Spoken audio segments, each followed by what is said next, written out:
school friends. Happy Mother's Day. Have you hugged your mom today? Be sure you do before the day is over. Mother's Day is like tying a string around your finger. It's our reminder to say, thank you. You do so many things for me. You see me on my good days and my bad days. You see me as I really am, and you love me anyway. Thank you. I love you too. You can say that to your mom. You can also say that to God. When you do, you will be honoring both mom and God. God put so many special women in our lives: grandmothers, aunts, neighbors, bus drivers, and so many more. Did you thank a teacher during Teacher Appreciation Week?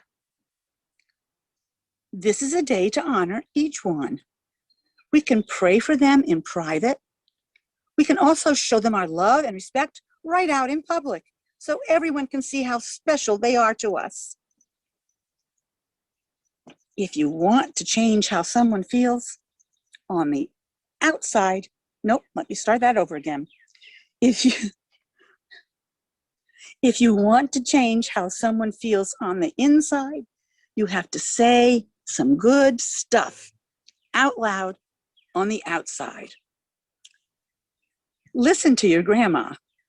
What would she like some help with? Tell other people some good things about the women at church. In our church family, we have a great grandma whom we just honored on her 90th birthday. Mrs. McHugh has been a part of the lives of so many children and mothers in those 90 years. In the same month, her newest great-granddaughter, Zoe Grace, was born. Happy birthday, Zoe Grace. That made Zoe's mother, Mrs. Schick, our church's newest mom in a family full of moms. Let's wish Mrs. McHugh and Mrs. Schick a happy Mother's Day. Tell your mom something you love about her. Say kind words to your sister or brother. You know how happy that will make your mom. The Bible says, kind words are like honey. They cheer you up and make you strong.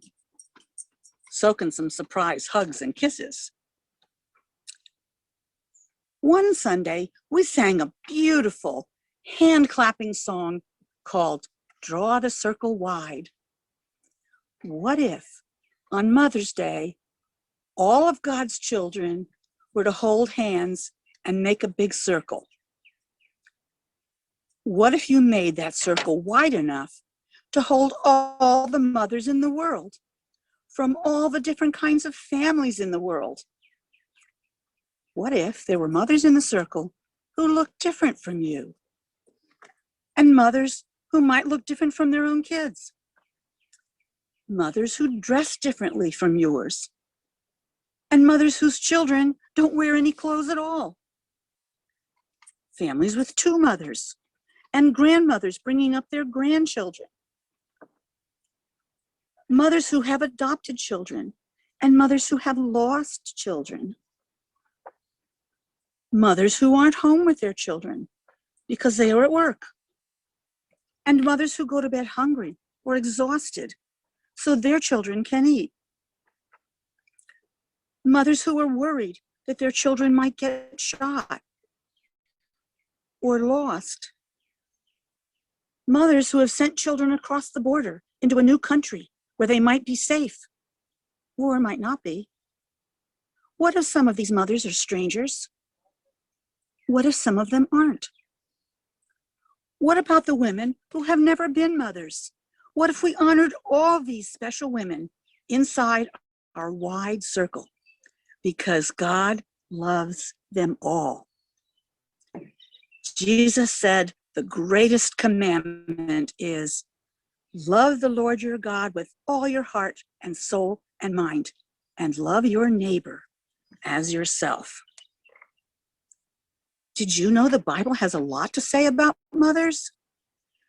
Some of the most well-known words about mothers are in the 10 Commandments, which God gave to Moses.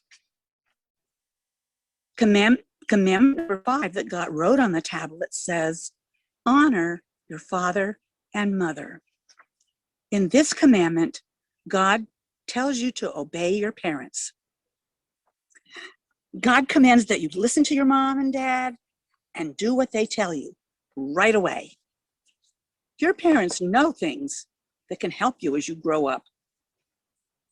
This commandment is so important to God that it's the only one out of all 10 to which God adds a promise.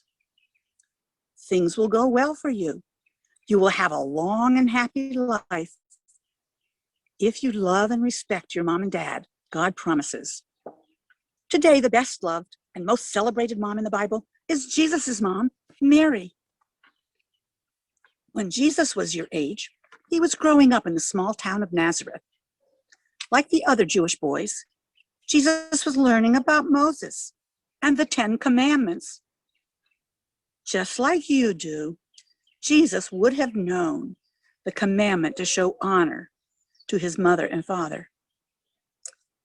When Jesus had had his 12th birthday, Mary and Joseph took him to the city of Jerusalem for the Passover holiday.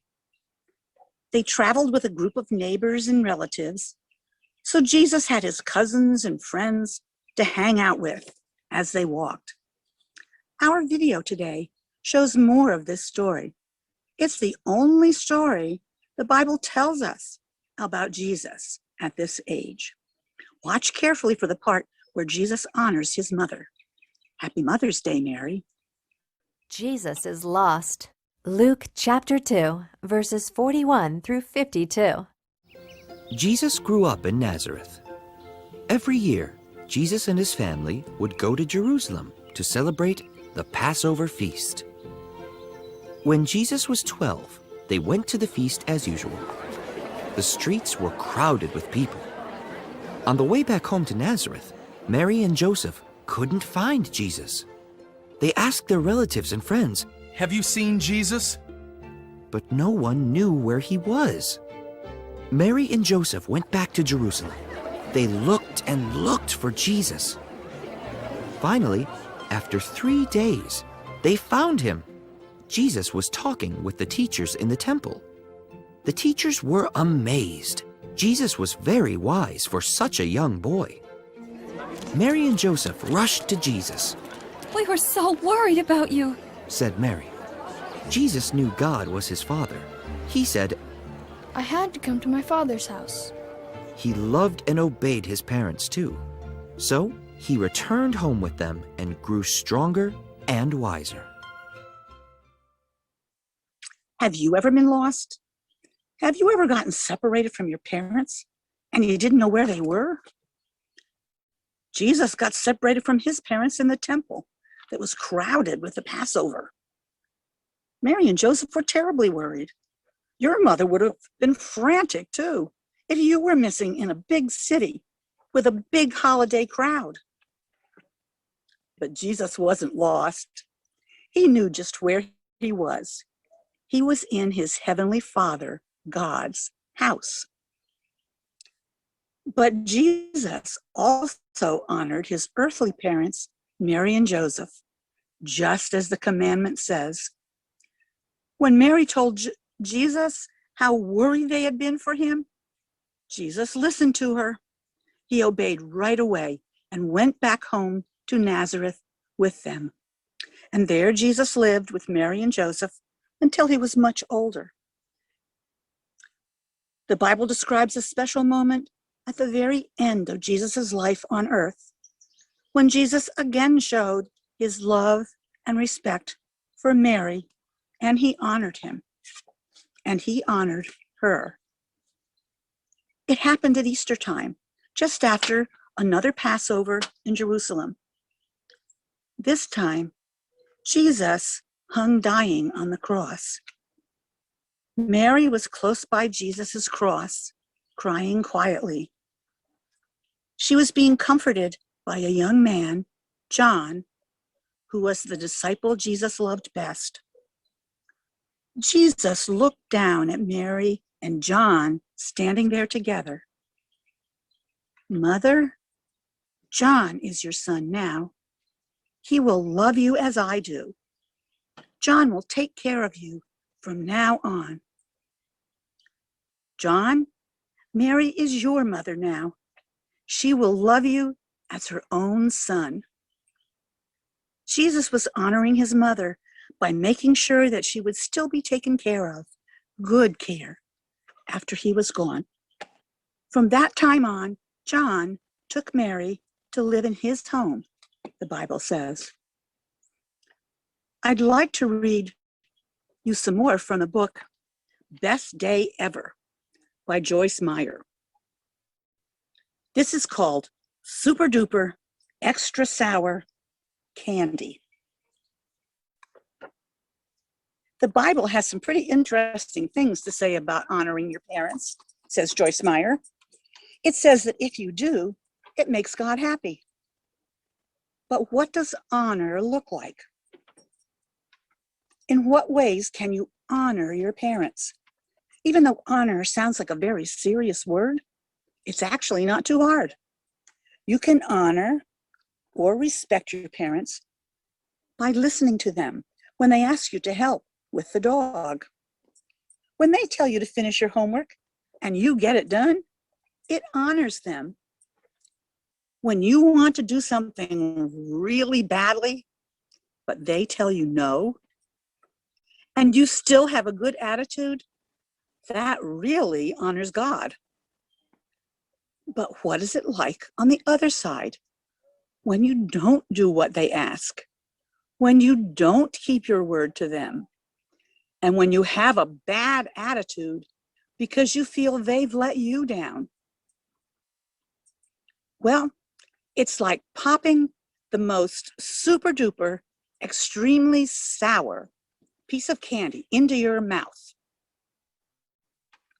And now you can take one of those Sour Patch Kid candies and pop it into your mouth right now. How do you like it? What does it taste like?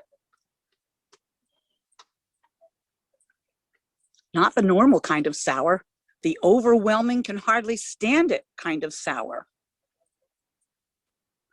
This is what your life might taste like if you don't obey God's fifth commandment: sour.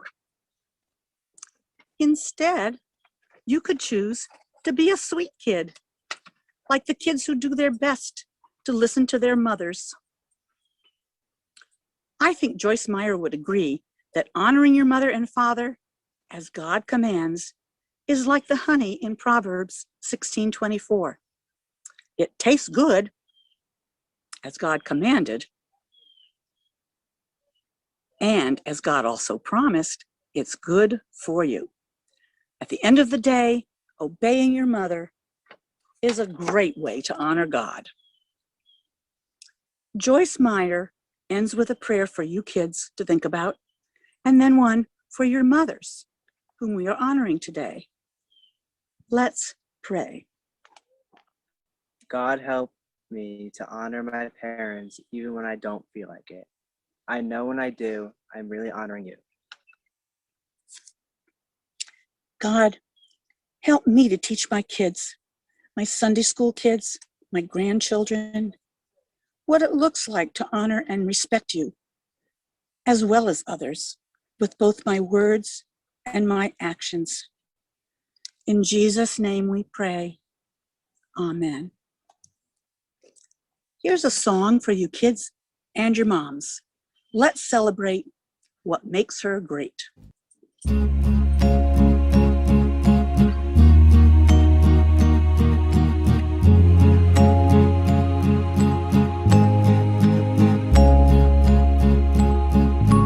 Mommy and me, Mommy makes me happy. On Mother's Day, let's celebrate things that make my mommy great. She helps me learn my ABCs. She reads my favorite books to me. The way she tucks me in just right. The way she kisses me goodnight. Mommy and me, Mommy makes me happy. On Mother's Day, let's celebrate things that make my mommy great.